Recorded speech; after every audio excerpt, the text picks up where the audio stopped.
Assalamu alaikum. Welcome to Taste of Chennai. இன்னைக்கு என்ன special வீடியோன்னு பார்த்தீங்கன்னா இப்போ ரமதான் ஸ்டார்ட் ஆக போகுது. ஸோ இனிமேட்டு நிறைய இஃப்தார் ரெசிபிஸ் தான் நம்ம சேனலில் வரப்போகுது. ரமதான் சீரீஸில் ஃபர்ஸ்ட் ரெசிபி என்னன்னு பார்த்தீங்கன்னா இஃப்தார் டைமில் சாப்பிட்ற மாதிரி நல்ல ஒரு ரெஃப்ரெஷிங்கான புட்டிங் ரெசிபி தான் ஷேர் பண்ண போகிறேன். இந்த புட்டிங் வந்து ரொம்பவே டிஃப்ரெண்ட்டாகவும் இருக்கும், ரொம்ப டேஸ்டியாகவும் இருக்கும். கண்டிப்பாக வந்து ஃபுல் வீடியோ மிஸ் பண்ணாமல் பாருங்கள். அதுக்கு முன்னாடி உங்கள் எல்லாருக்குமே ஒரு யூஸ்ஃபுல்லான இன்ஃபர்மேஷன் பற்றி ஷேர் பண்ணிக்கிறேன்.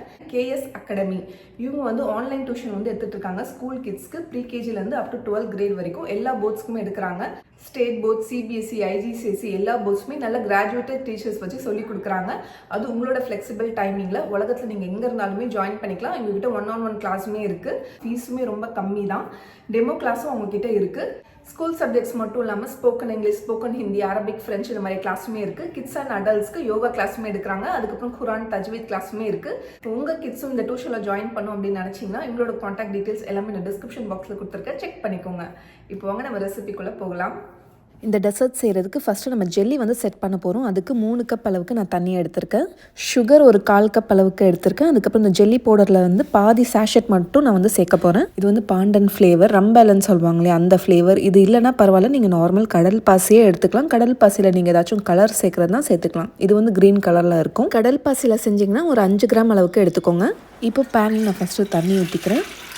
3 கப் அளவுக்கு நான் தண்ணி ஊற்றிருக்கேன்.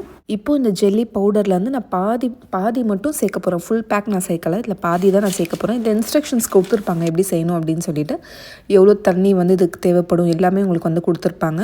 இப்போ ஜெல்லி பவுடர் சேர்த்துட்டு இதை நல்லா மிக்ஸ் பண்ணிக்கிறேன். இப்போது நான் ஒரு 1/4 கப் அளவுக்கு சுகரும் சேர்த்துக்கிறேன். சில ஜெல்லி பவுடரில் வந்து சுகர் இருக்கும், நீங்கள் பார்த்துட்டு சேர்த்துக்கோங்க. எந்த பிராண்ட் வாங்குறீங்களோ அதில் இன்ஸ்ட்ரக்ஷன்ஸ் நீங்கள் படித்து பார்க்கலாம். இப்போ இதை நல்லா மிக்ஸ் பண்ணிவிட்டு நான் கேஸ் ஆன் பண்ணிடுறேன். ஒரு 5 மினிட்ஸ் இதை நல்லா கொதிக்கட்டும். மாதிரி பாயில் ஆக ஸ்டார்ட் ஆனதுக்கப்புறமா இதை மிக்ஸ் பண்ணி விட்டுட்டே இருங்க. இப்போ இந்த ஜெல்லி பவுடர் எல்லாமே நல்லா கரைஞ்சிருச்சு. இப்போ கேஸ் ஆஃப் பண்ணிடலாம். இப்போ ஒரு ட்ரேயில் வந்து இதை நம்ம வந்து செட் பண்ணிக்க போகிறோம். 2 ட்ரேயில் ஊற்றிருக்கேன். ஒரே ட்ரேயில் போட்டால் ரொம்பவே திக்காயிரும். இப்போ இது கொஞ்சம் நேரத்துக்கு நல்லா ஆறட்டும். அதுக்கப்புறம் நம்ம ஃப்ரிட்ஜில் வச்சு செட் பண்ணிக்கலாம். இப்போது இன்னொரு புட்டிங் செய்ய போகிறோம். அதுக்கு நான் 1 கப் அளவுக்கு நல்லா திக்கான தேங்காய் பால் எடுத்திருக்கேன். கோகனட் மில்க் புட்டிங் செய்கிறதுக்கு 2 கப் அளவுக்கு நான் தண்ணி எடுத்திருக்கேன். 1/2 லிட்டர் தண்ணி எடுத்திருக்கேன். இதுக்கு நான் பிளெயின் ஒயிட் ஜெல்லி பவுடர் தான் நான் வந்து யூஸ் பண்ணியிருக்கேன். உங்களுக்கு இந்த மாதிரி பிளெயின் ஒயிட் கலர் கிடைக்கலன்னா நீங்கள் வந்து கடல் பாசியை யூஸ் பண்ணிக்கலாம். கடல் பாசியில் செஞ்சிங்கன்னா இதுவும் ஒரு 5 கிராம் அளவுக்கு எடுத்துக்கோங்க.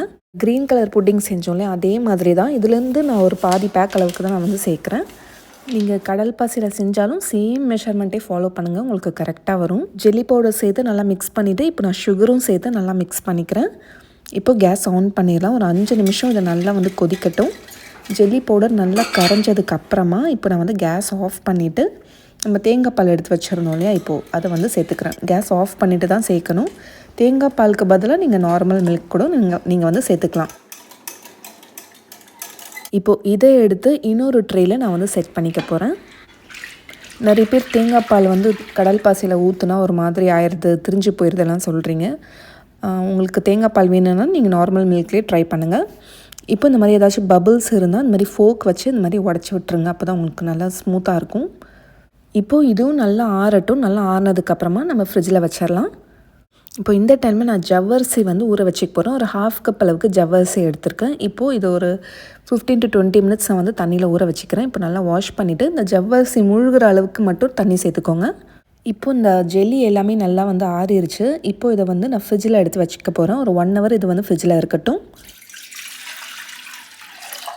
இப்போ ஜவ்வரிசி நல்லா ஊறிடுச்சு. இப்போ இதை பாயில் பண்ணிக்கலாம். ஒரு 10 to 15 மினிட்ஸ் இதை வந்து நான் கொதிக்க விட போகிறேன். அசம்பிளிங்காக நான் க்ரீம்லாம் வந்து ரெடி பண்ணிக்கிறேன். அதுக்கு 1 கப் அளவுக்கு நான் வந்து க்ரீம் எடுத்திருக்கேன். திக் க்ரீம், ஃப்ரெஷ் க்ரீம் எது வேணாலும் யூஸ் பண்ணிக்கலாம். இப்போது ஒரு பவுலில் 1 கப் அளவுக்கு ஃப்ரெஷ் க்ரீம் சேர்த்துக்கிறேன். அதுக்கப்புறம் வந்து இந்த ரெயின்போ டின் வந்து உங்கள்கிட்ட இருந்தால் சேர்த்துக்கலாம், இல்லைனா பரவாயில்ல ஸ்கிப் பண்ணிக்கலாம். வெறும் க்ரீம் மட்டும் போதும். இதில் வந்து ஒரு 1/2 டின் நான் வந்து சேர்த்துக்கிறேன். இது என்னென்னா திக்கான மில்க்னால் எப்படி இருக்கும் அந்த மாதிரி இது எவாப்ரேட்டட் மில்க் இது. அடுத்தது கண்டென்ஸ் மில்க் ஒரு 1/2 கப் அளவுக்கு நான் வந்து சேர்த்துருக்கேன். சேர்த்துட்டு நல்லா மிக்ஸ் பண்ணிடுங்க. இப்போ டேஸ்ட் பண்ணி பாருங்கள். உங்களுக்கு ஸ்வீட் போதும்னா, பத்தலைன்னா இன்னும் கொஞ்சம் நான் வந்து சேர்த்துக்கலாம். இது கொஞ்சம் நல்லா திக்காக தான் இருக்கணும். இப்போது ஜவ்வரிசியும் நல்லா பாயில் ஆகி ரெடி ஆயிடுச்சு. எடுத்து பாருங்கள், கொஞ்சம் நல்லா சாஃப்டாக இருந்தால் கேஸ் ஆஃப் பண்ணிவிட்டு கொஞ்சமாக நான் கோல்டு வாட்டரும் சேர்த்துருக்கேன். இப்போ இதை வடித்து நான் தனியாக எடுத்து வச்சுட்டேன். இப்போ ஃப்ரிட்ஜில் வந்து ஒரு 1 hour வச்சுருந்தேன் ஜெல்லி. இப்போ வந்து வெளியில் எடுத்து வச்சுட்டு இதை வந்து நான் க்யூப்ஸாக வந்து கட் பண்ணிக்கிறேன். நீங்கள் ஜெல்லியில் செஞ்சாலும் சரி, கடல் பாசியில் செஞ்சாலும் உங்களுக்கு இதே மாதிரி தான் கிடைக்கும். இப்போது இன்னொரு ட்ரேயும் நான் வந்து கட் பண்ணிக்கிட்டேன்.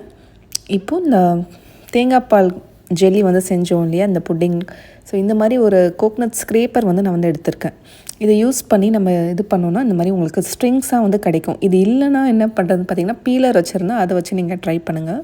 அப்படி இல்லைன்னா ஃபோக் வச்சு சும்மா நம்ம மேலேருந்து இந்த மாதிரி எடுக்கலாம். ஸோ இப்போ நம்மளுக்கு நல்லா அந்த ஜெல்லி ஸ்ட்ரிங்ஸ் வந்து கிடச்சிருச்சு. இப்போ இதை எப்படி அசம்பிள் பண்ணுறதுன்னு பார்க்கலாம். இப்போ ஃபஸ்ட்டு ஒரு பவுலில் அந்த ஜெல்லியை சேர்த்துக்கோங்க.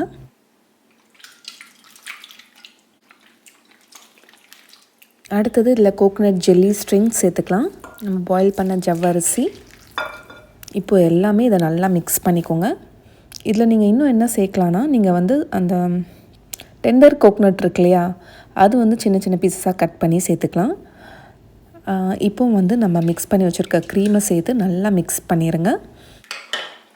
இது பார்க்க வந்து நல்லா க்ரீனிஷாக இருக்கணும்னா ஃபுட் கலர் வந்து ஃபியூ ட்ராப்ஸ் வந்து சேர்த்துக்கலாம். இது வந்து ஆப்ஷனல் தான். ஆனால் பார்க்கறதுக்கு டெசர்ட் வந்து நல்லா க்ரீனிஷாக நல்லாயிருக்கும். ஸோ இப்போ வந்து நல்லா மிக்ஸ் பண்ணதுக்கப்புறமா ஃப்ரிட்ஜில் ஒரு 2 to 3 hours வச்சுருங்க. இது நல்லா சில்லுன்னு சர்வ் பண்ணால் தான் நல்லாயிருக்கும் சாப்பிட.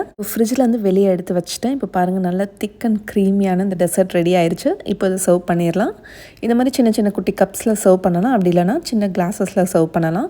இது கொஞ்சம் குடித்தாலே நல்லா வந்து ரெஃப்ரெஷிங்காக இருக்கும். அதுவும் நோம்பு டைமில் குடிக்கிறதுக்கு வந்து ரொம்பவே நல்லாயிருக்கும். இஃப்தார் டைமில் நம்ம யாராச்சும் கெஸ்ட்டை இன்வைட் பண்ணுறோம், ஏதாச்சும் டிஃப்ரெண்ட்டாக செஞ்சு வைக்கணும் அப்படின்னு நினச்சிங்கன்னா இந்த டெசர்ட் வந்து நீங்கள் ட்ரை பண்ணலாம். முக்கியமாக குழந்தைங்களாம் ரொம்ப விரும்பி சாப்பிடுவாங்க. இந்த மாதிரி இன்னும் நிறைய டிஃப்ரெண்ட்டான இஃப்தார் ரெசிபிஸ் நம்ம சேனலில் வரப்போகுது. அதெல்லாம் நீங்கள் மிஸ் பண்ணாமல் பார்க்கணுன்னா நம்மளோட சேனல் டேஸ்ட் ஆஃப் சென்னையை மறக்காமல் சப்ஸ்கிரைப் பண்ணுங்கள். இந்த ரெசிபி உங்களுக்கு பிடிச்சிருந்தால் லைக் பண்ணிவிட்டு உங்களோட ஃப்ரெண்ட்ஸ் அண்ட் ஃபேமிலிக்கும் ஷேர் பண்ணுங்கள். எல்லாருக்கும் யூஸ்ஃபுல்லாக இருக்கட்டும். இதே மாதிரி நாளைக்கும் வேறொரு இன்ட்ரெஸ்டிங்கான ரெசிபியில் சந்திக்கிறேன். தேங்க்யூ ஸோ மச் ஃபார் வாட்சிங்.